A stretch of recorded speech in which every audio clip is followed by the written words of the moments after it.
You're watching The Legal Breakdown. Glenn, the biggest news in the nomination space right now is that Matt Gaetz has been nominated by Donald Trump as Attorney General. So first and foremost, how seriously are you taking this nomination? Not very seriously. You know, my $1 betting limit, Brian, I think I would put about 75 cents of my maximum bet on Gaetz' name being withdrawn. I don't even think he makes it to the confirmation hearings, but if he does, it will be a bloodbath, based on some of what we know Gaetz has done and advocated for over his career. Now, I take it seriously because it sends a message to not only the good people of the United States, the good people of the Department of Justice and the world, that somebody who was investigated by the FBI for sex trafficking allegations, and, even though it's important to add when we talk about the fact that he was investigated, that the Department of Justice never moved on to indicting him.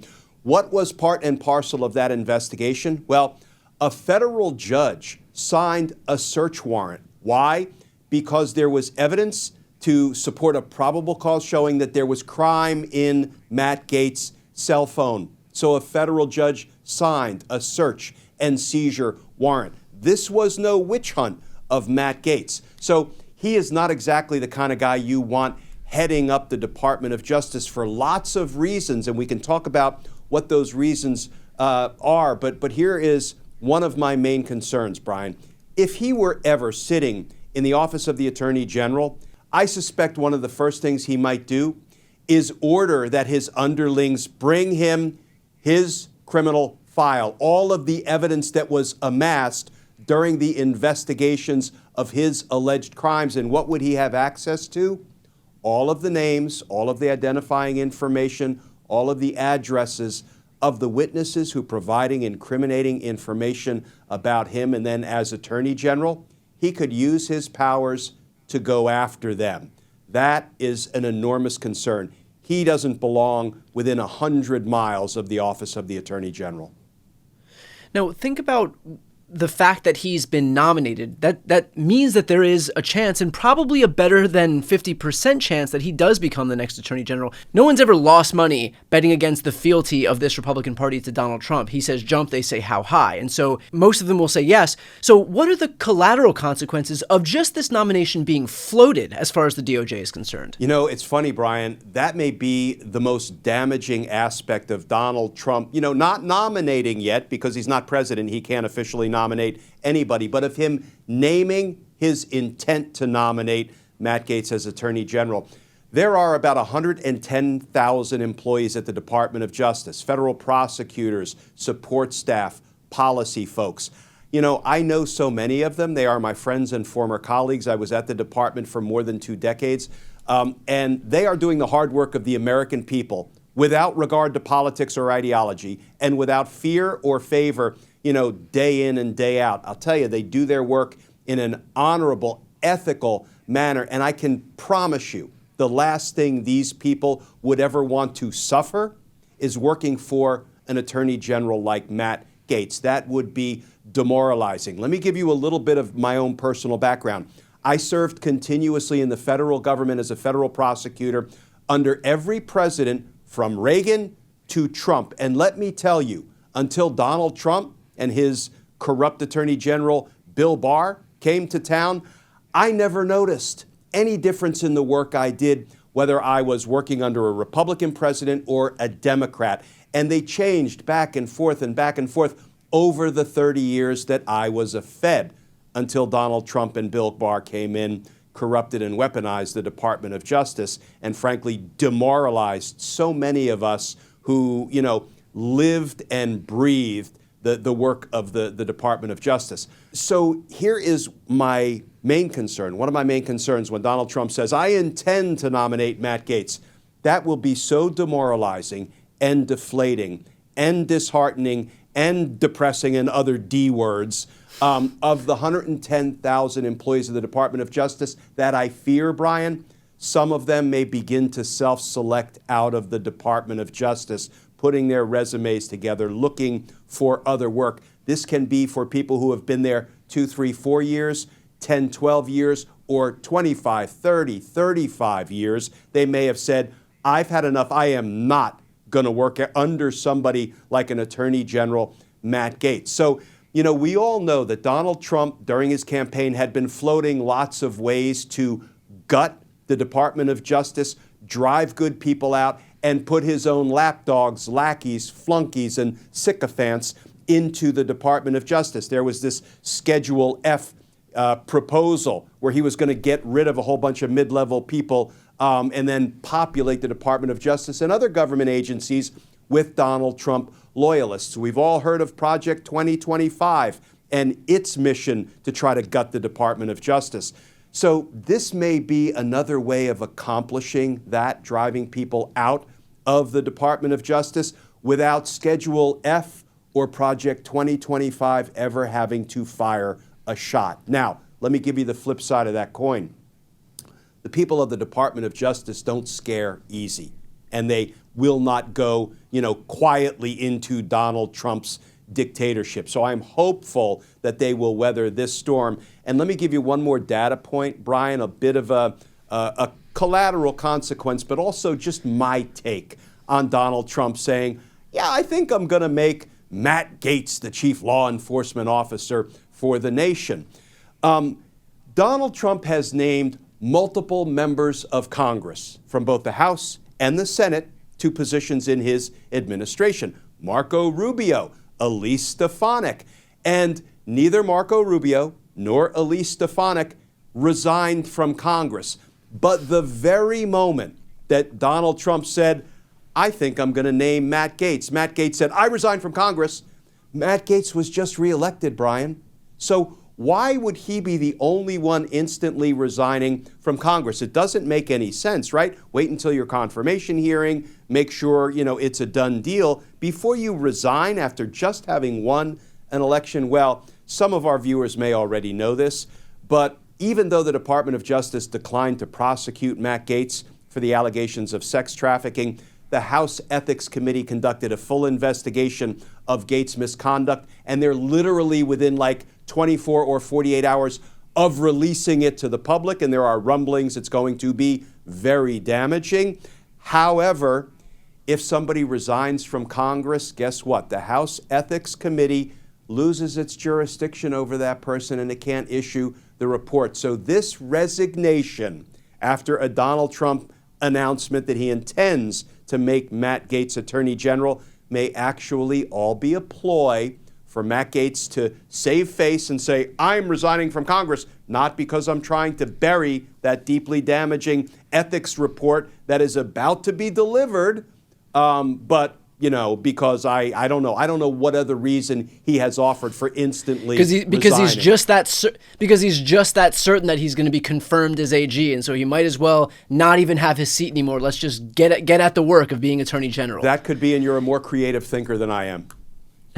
Well, look, I guess the first thing that I think is worth asking here is, does the DOJ ever not indict even if a crime has been committed? Because they opted not to indict him. Meanwhile, the House Ethics Committee, which, by the way, is led by Republicans, obviously felt so strongly that there was something to work with here that they kept this investigation going, and now we are seeing reporting that there is a highly damaging report set to be released, and so there's something there even as far as his own party is concerned. And so, what would explain the lack of definitive action by the DOJ? A couple of things, Brian. It's not unusual. Take it from a 30-year career prosecutor. Crimes are committed quite often, and there is never a charge brought. Sometimes the crimes aren't solved. We don't know who the perpetrator is. Sometimes we have strong evidence of who the perpetrator is. However, we don't have enough admissible evidence in court to actually secure an indictment. Sometimes we have enough to secure an indictment, but we don't believe we have a reasonable likelihood of success on the merits. In other words, a guilty verdict at trial. So there is this sliding scale, and the evidence moves up as you make your way through the criminal justice process. This is from a prosecutor's perspective. So, he may very well have committed crimes. Indeed, what we know is that a federal judge ruled there was probable cause that Matt Gaetz had evidence of crime on his cell phone, in his cell phone, and it was seized and it was searched. But there were some potential witness problems, is what I have heard over the years in the case, and the Department of Justice couldn't quite get to a point where they believed they had proof beyond a reasonable doubt such that they could win a conviction at trial. Not unusual in my experience that cases fall out along that sliding scale of evidence before they ever make it to trial.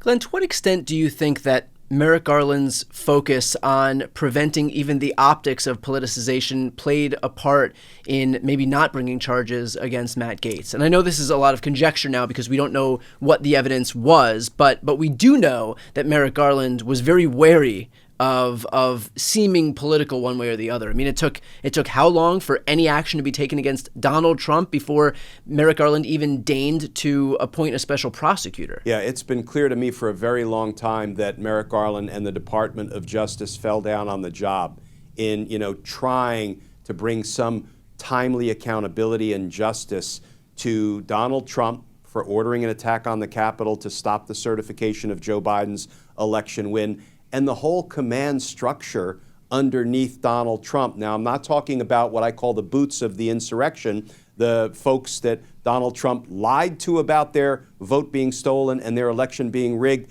and basically directed to go down, fight like hell at the Capitol. You won't have a country anymore. Now go stop the certification, stop the steal. Those people are being held accountable by the hundreds, indeed thousands. And that's important and that's necessary. But the whole sort of command structure, what I call the suits of the insurrection, some of them are being prosecuted by the states, but the Department of Justice never turned their attention to those folks and for whatever reason never, held them to account for the crimes that they inarguably committed. So now let's apply that to the Gaetz scenario. Here is what I have been hearing from sort of all of my sources about why the Gaetz prosecution may have fallen apart. And really, the focus should be on two things. One, I was involved in trying rape cases and child sex abuse cases in my years as a prosecutor. And the victims in the case, especially when you're talking about sex trafficking of 16, 17-year-old girls, can be very challenging, particularly if, for example, the 17-year-old girl in this case, that is what the reporting was regarding Matt Gaetz' investigation, didn't view herself as a victim, didn't want to cooperate with authorities, wasn't willing to tell the truth. Yes, there are ways we can compel people to tell the truth, but it doesn't always work. And so I have heard that the person who would be the star witness, the victim in the case, was really not receptive to working with the prosecutors and move the case in the direction of an indictment and a trial. And then the second thing was the main cooperating witness, Joel Greenberg. Yeah. I'll tell you what, when you have a cooperating witness who has done so much cruddy stuff, committed so many horrendous crimes, and then even after you bring them on board and you offer them a plea deal that involves them pleading guilty perhaps to a reduced charge or a reduced sentence in exchange for their truthful testimony at trial, and yet they continue to lie to the prosecutors even after striking that deal. This is some of the rumblings I was hearing. Sometimes the star cooperating witness renders himself unusable by prosecutors. And I think it might have been this, unfortunate combination of a victim who didn't want to cooperate and a star cooperating witness who pleaded guilty but still sort of disqualified himself because they couldn't get him to consistently tell the truth. And when that happens, Brian, I can't put a cooperating witness like that on the stand and urge a jury to credit them because we have a saying for that kind of a situation. The cooperator stink blows back on the prosecutor. So it may have been that perfect storm of bad facts and bad witnesses that led the Department of Justice to say, you know what?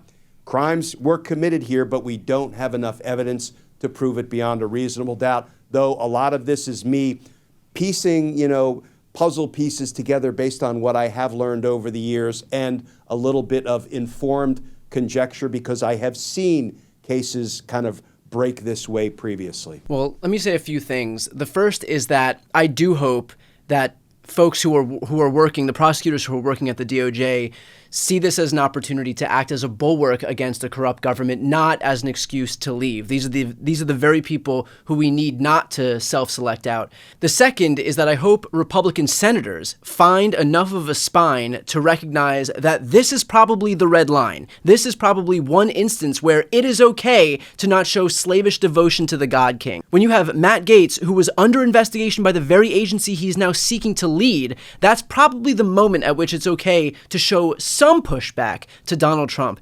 And the third is, I know a lot of people watching, this has to do with all of us, basically. A lot of people are watching and figuring out where to expend our energy. I have cautioned against basically making everything a fight, because I don't think everybody has the energy to make everything a fight the way that we did in 2017 and 2018, 2019. I think that we have to be a little more selective in terms of where we use our voices and which fights we have to organize around, so that it doesn't feel like everything is a 5-alarm fire, which means that nothing is a 5-alarm fire. This is one of those fights. The prospect of Matt Gaetz becoming the Attorney General is absolutely a red line that we should all speak out against and use our collective voices against. So, if you're wondering where we should come into the process, it is this. It might not be, look, Pete Hegseth, I think, is the luckiest person in Washington, D.C. right now, because compared to Gaetz and Tulsi Gabbard and RFK Jr., that guy looks like Winston Churchill being nominated to Trump's cabinet. But I do think that in instances like this, where we have somebody like Matt Gaetz, who may be very close to taking over the Department of Justice, this is an instance where we should use our voices and make sure that we are all organized and calling this out, calling our lawmakers, calling our senators, and making our opinions heard on this matter. With that said, we will, of course, stay on top of this as soon as we have any updates. For those who are watching right now, if you want to make sure to follow along and to support our work, which becomes more and more important as we enter this long period of uncertainty, please make sure to subscribe. The links to both of our channels are right here on this screen. I'm Brian Tyler Cohen. And I'm Glenn Kirshner. You're watching The Legal Breakdown.